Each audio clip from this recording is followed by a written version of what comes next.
Hello guys, welcome to my YouTube channel NCERT chemistry with Mansi.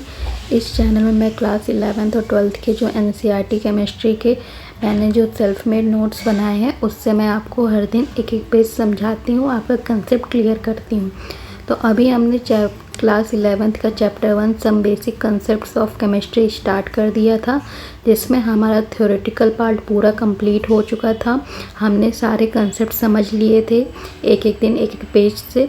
अब हमने practice problems start कर दी, जिससे हमने 7-8 प्रॉब्लम सॉल्व कर ली थी। अब कल मैंने आपको लास्ट में जाते हुए एक क्वेश्चन दिया था, आज हम उसी का एक्सप्लेनेशन देखेंगे। तो क्वेश्चन क्या था, determine the molecular formula of oxide of iron in which the mass percentage of iron and oxygen are 69.9 30.1 respectively, given that the molar mass of oxide is 159.69 gram mole inverse. देखिए, हमने ये question पहले तो मैंने कल आपको question समझा दिया था, और मैंने कहा था आपसे कैलकुलेशन कर लाना। तो क्वेश्चन में ये पूछा गया है कि आपको मॉलिक्यूलर फॉर्मूला बताना है आयरन ऑक्साइड का, जिसमें हमें आयरन और ऑक्सीजन के मास परसेंटेज दिए गए हैं और उसका मोलर मास हमें बताया गया है। तो अब हमें मॉलिक्यूलर फॉर्मूला लिखने के लिए क्या चाहिए होता है, जो एटम्स प्रेजेंट हैं उसके साथ वो कितने एटम्स प्रेजेंट हैं उस एलिमेंट के, उसको बताना होता है। तो सबसे पहले हम इसका एम्पिरिकल फार्मूला निकालेंगे, उसके बाद हम इसका मॉलिक्यूलर फार्मूला निकालेंगे। एम्पिरिकल फार्मूला से मॉलिक्यूलर फार्मूला बनाने के लिए मल्टीप्लाई बाय एन करना होता है। तो एन सबसे पहले हमारा एम क्या होना चाहिए, एम्पिरिकल फार्मूला निकालने के लिए। तो हमें मास परसेंटेज ऑफ आयरन और ऑक्सीजन दिया गया। मास परसेंटेज ऑफ आयरन कितना दिया है, 69.9%। मास परसेंटेज ऑफ ऑक्सीजन कितना दिया है, 30.1%। तो अब हम नंबर ऑफ मोल्स निकालते हैं। नंबर ऑफ मोल्स का फॉर्मूला क्या होता है, ये सब चीज़ें ना मुझे आपको जब भी मैं आपसे पूछूं कि फॉर्मूला क्या होता है, ये आपको अपने मन में रिवाइज़ करना है। मेरा वेट नहीं करना है कि मैं उसके फॉर्मूले को लिखूं और फिर आपको समझाऊं। आपको जैसे ही अब आपने थ्योरेटिकल पार्ट पूरा पढ़ लिया है, तो आपको अभी जब भी मैं ऐसे क्वेश्चन पूछूं आपको फॉर्मूले सारे टिप पे होने चाहिए। नंबर ऑफ मोल्स निकालने के लिए हमारा फॉर्मूला क्या होता है, given mass upon molar mass. ठीक, तो गिवन मास हमें number of moles of iron निकालने हैं और number of moles of oxygen निकालने हैं, क्योंकि तभी तो आपका एम्पिरिकल फॉर्मूला पता चलेगा। तो number of moles of iron निकालने के लिए मास परसेंटेज दिया गया है। तो मैंने बताया था ना, जब मास परसेंटेज आपको दिया जाता है तो आपको क्या करना होता है, आपको लेट करना होता है कि आपके पास 100 ग्राम ऑफ सैंपल प्रेजेंट है, इसमें 69.9 ग्राम आपका आयरन प्रेजेंट है, 30.1 ग्राम आपका ऑक्सीजन प्रेजेंट है। तो नंबर ऑफ मोल्स निकालने के लिए क्या करेंगे, 69.90 और आयरन का एटॉमिक मास कितना होता है, 55.85। जब हम इसको सॉल्यूशन करें तो आंसर आएगा 1.25। ये आपके नंबर ऑफ मोल्स आए। देखिए, ये नंबर ऑफ मोल्स आपको डेसिमल में दिए गए हैं और हमें number of moles whole number में भी निकालने हैं, तो अभी उसकी आगे और प्रोसेसिंग है।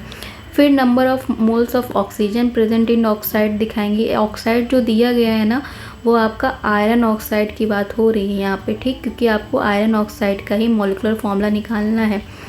Number of moles of oxygen present in oxide, तो हमने देखा कितने ग्राम ऑक्सीजन प्रेजेंट है, 30.1 ग्राम ऑक्सीजन प्रेजेंट है सैंपल में। और एटॉमिक मास क्या होता है ऑक्सीजन का, 16। तो जब हम इसको डिवाइड कर देंगे तो हमें number of moles of oxygen मिल जाएगा, वो कितना आएगा, 1.88। अब हम ratio of iron to oxygen निकालेंगे ऑक्साइड में। तो आयरन के मोल्स कितने हैं, 1.25 और ऑक्सीजन के मोल्स कितने हैं, 1.88। ठीक, तो जब हम रेशियो निकालते हैं, रेशियो हम इसलिए निकाल रहे हैं क्योंकि हमें जो डेसिमल में नंबर ऑफ मोल्स दिए गए हैं उसको हम लोग होल नंबर रेशियो बनाएं। तो अब हमारे पास जब रेशियो दिया गया है तो अभी इसको कहते हैं, हमें होल नंबर रेशियो बनाने के लिए क्या करते हैं आप, सबसे पहले जो इन रेशियो में सबसे जो स्मॉलेस्ट पार्ट होता है उससे आप डिवाइड करते हो। तो जब हमने 1.25 को 1.25 और 1.88 में कौन सबसे छोटा नंबर है, 1.25, तो हम इसको इससे डिवाइड कर देंगे। जब आप इसको सॉल्व करोगे तो आंसर 1.1 आएगा। ये भी डेसिमल में आ रहा है, तो इसको आप कैसे होल नंबर में कन्वर्ट करोगे, तो आपको पता है 1.5 इक्वल टू 2.3 होता है। जब आप 2.3 का सॉल्यूशन करोगे तो आंसर 1.5 आएगा। तो हम ये जो इक्वेशन है इसको हम कैसे लिख सकते हैं, 1:2/3, तो ये 3 इधर चला जाएगा, तो रेशियो कितना आ जाएगा इसका। ये जो आप रेशियो निकालोगे तो ये आपको पता है 2/3 होता है, तो आपका रेशियो इसको सॉल्व करोगे तो 2/3 रेशियो आपका आंसर आ जाएगा। इससे आपको ये पता चला कि एम्पिरिकल फार्मूला ऑफ ऑक्साइड कितना हो गया। तो हमें रेशियो पता है नंबर ऑफ मोल्स का, आयरन के हमारे 2 मोल्स प्रेजेंट है, ऑक्सीजन के हमारे 3 मोल्स प्रेजेंट है। तो हमने एम्पिरिकल फार्मूला लिखा Fe2O3। जब आप एम्पिरिकल फार्मूला आ गया, अभी आपका मॉलिक्यूलर फार्मूला नहीं आया, ये एम्पिरिकल फार्मूला है। मॉलिक्यूलर फार्मूला निकालने के लिए मल्टीप्लाई बाय n करना होगा एम्पिरिकल फार्मूला के।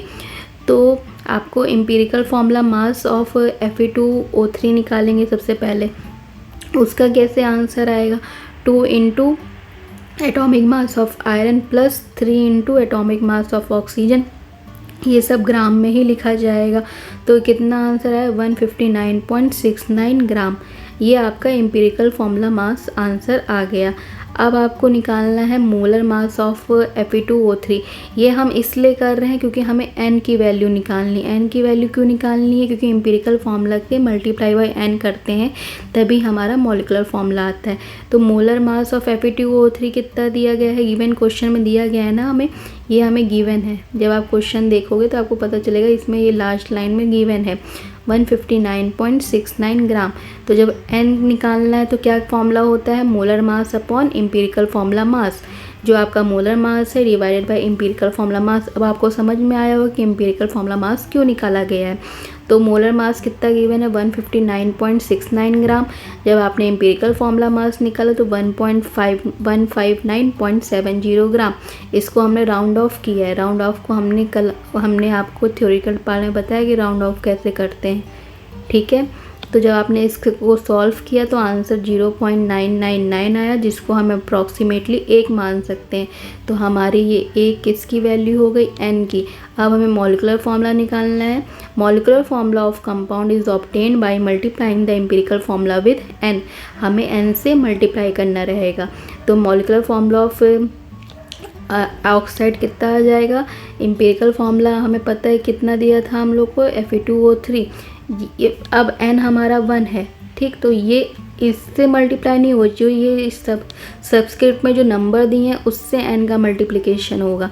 तो इसमें जब आप 1 से मल्टीप्लाई करोगे तो आंसर तो इतना ही आ जाएगा। तो मतलब मॉलिक्यूलर फार्मूला ऑफ ऑक्साइड भी Fe2O3 होगा। इसमें हमारा जो एम्पिरिकल फार्मूला है वही हमारा मॉलिक्यूलर फार्मूला के इक्वल हो जाएगा, क्योंकि n की वैल्यू 1 आ गई है, ठीक है। आपको ये, मुझे लगता है आपको ये स्टेप क्वेश्चन समझ में आ गया होगा। अब हम अपने नेक्स्ट क्वेश्चन में चलते हैं, ठीक है।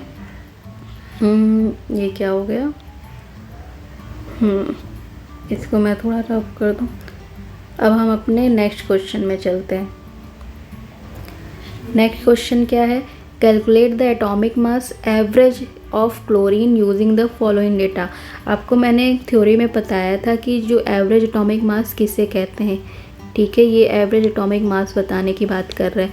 एवरेज एटॉमिक मास बेसिकली ये होता है कि आपके जो कोई एलिमेंट प्रेजेंट होता है नेचर में, वो एक से ज़्यादा आइसोटोप्स में प्रेजेंट होता है। आइसोटोप्स क्या होते हैं, जिसके एटॉमिक नंबर सेम होते हैं और एटॉमिक मास डिफरेंट होते हैं। तो जो एलिमेंट है वो डिफरेंट आइसोटोप्स में प्रेजेंट होते हैं। तो जब उसका मास निकाला जाता है उसको हम लोग एवरेज एटॉमिक मास कहते हैं। एवरेज एटॉमिक मास कैसे निकालेंगे, तो देखिए, क्लोरीन 35 में भी एग्जिस्ट करता है, क्लोरीन 37 में। ये आपका एटॉमिक मास बताता है ना, ये आपका एटॉमिक मास बता रहा है, ठीक। क्योंकि ये आइसोटोप्स हुए एक दूसरे, क्योंकि आपका एटॉमिक मास दोनों का डिफरेंट है। तो उसका नेचुरल अबेंडेंस परसेंटेज में कितना दिया है, 75.77, 24.23। अब आपका इसका मोलर मास भी गिवन है 34.9689, 36.9659। ठीक है, आपको एवरेज एटॉमिक मास निकालने के लिए आपको नेचुरल एबंडेंस भी दिया गया और मोलर मास भी दिया गया। अब आपको इसका एवरेज एटॉमिक मास निकालना है। एवरेज एटॉमिक मास निकालने के लिए क्लोरीन का क्या करेंगे हम, जो भी हमारा फ्रैक्शनल एबंडेंस दिया गया है, नेचुरल एबंडेंस जो दिया गया है, मल्टीप्लाई बाय उसके मोलर मास से कर देंगे, फिर प्लस करेंगे जो हमारा दूसरा आइसोटोप है उसका नेचुरल एबंडेंस से मल्टीप्लाई बाय उसके मोलर मास से। अब देखिए इसमें हमें परसेंटेज में दिया गया है ना, नेचुरल एबंडेंस आपकी हमेशा परसेंटेज में ही दी जाएगी।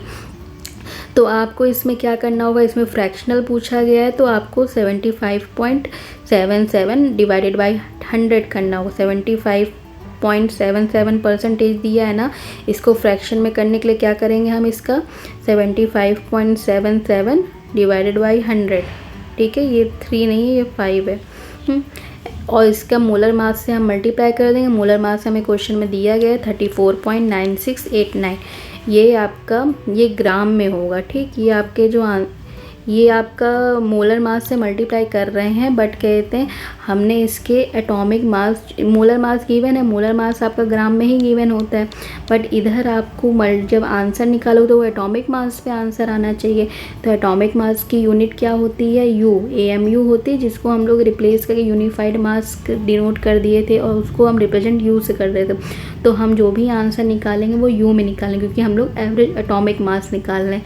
अगर हम मोलर मास निकालते तो हम ग्राम में निकालते हैं। ठीक, तो इसमें 34.9689 यू हो गया। फ्रैक्शनल एबंडेंस ऑफ 37 Cl का तो कितना एबंडेंस दिया नेचुरल परसेंटेज 24.23। तो हम इसको फ्रैक्शनल करने के लिए डिवाइडेड बाई 100 कर देंगे। इसका मोलर मास आपका 37 Cl का कितना दिया, 36.9659। तो हम लोग इसका एटॉमिक मास निकालें तो इसको हम यू में लिखेंगे 36.9659। जब आप इसकी कैलकुलेशन करोगे, देखो मैं कैलकुलेशन नहीं बताऊंगी क्योंकि ये आपको खुद करना है, क्योंकि आपको पेपर देना है, आपको बोर्ड के एग्ज़ाम्स देने हैं, तो आपकी कैलकुलेशन अच्छी होनी चाहिए। अगर मैं यहाँ पर कैलकुलेशन भी इंक्लूड करने लगूँ, क्योंकि ये तो डेसिमल में है, अगर नॉर्मल होती तो मैं आपको करके भी दिखाती हूँ, बट ये डेसिमल में तो मुझे भी कैलकुलेटर और कॉपी पेन का यूज़ करना पड़ेगा, उससे आपका ही टाइम वेस्ट होगा। तो आप लोग ये कैलकुलेशन घर में खुद करोगे। ठीक है, तो आपने जब इनकी कैलकुलेशन करी तो आंसर आया 35.74527 यू में आंसर इसलिए आया क्योंकि हमारा क्वेश्चन में ही पूछा गया एटॉमिक मास, तो एटॉमिक एवरेज एटॉमिक मास आपका यू में ही आंसर आएगा। ठीक है, तो क्लोरीन का एवरेज एटॉमिक मास कितना आ गया, 35.4527। ठीक, ये आपको क्वेश्चन समझ में आ गया होगा। आपको नेचुरल एबंडेंस दी गई है, आपको मोलर मास दिया है, डिफरेंट आइसोटोप्स ऑफ क्लोरीन दिया गया है, उससे आपको एवरेज एटॉमिक मास निकालना होगा। ठीक है, आपको ये क्वेश्चन समझ में आ गए। अब हम अपना नेक्स्ट क्वेश्चन समझते हैं। इन 3 मोल्स ऑफ इथेन, इथेन का फॉर्मूला क्या होता है, C2H6। Calculate the following number of moles of carbon atom, number of moles of hydrogen atom, number of molecules of ethane.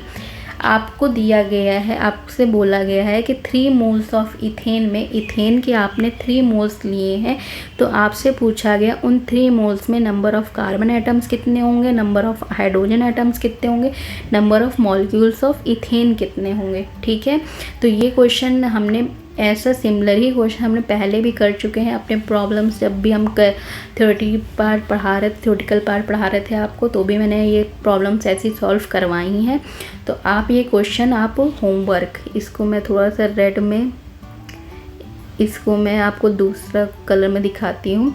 ये आपका जो क्वेश्चन है ना, ये आपका होमवर्क हो गया। ठीक, ये देखिए मैं हर दिन आपको एक एक होमवर्क दे रही हूँ, क्योंकि एक ही एक क्वेश्चन दे रही हूँ, ऐसा नहीं कि मैं आपको बहुत क्वेश्चन दे रही हूँ। मैं आपको क्वेश्चन समझा देती हूँ और आपको होमवर्क देती हूँ उसको सॉल्यूशन करने के लिए।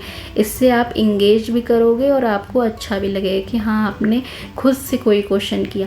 मैं तो यहाँ पर आपको सारे क्वेश्चन के आंसर दे देती हूँ, सॉल्व करवा देती हूँ, अच्छे से सॉल्व करवाती हूँ, पर आप भी तो खुद से कुछ क्वेश्चंस घर में करो ना।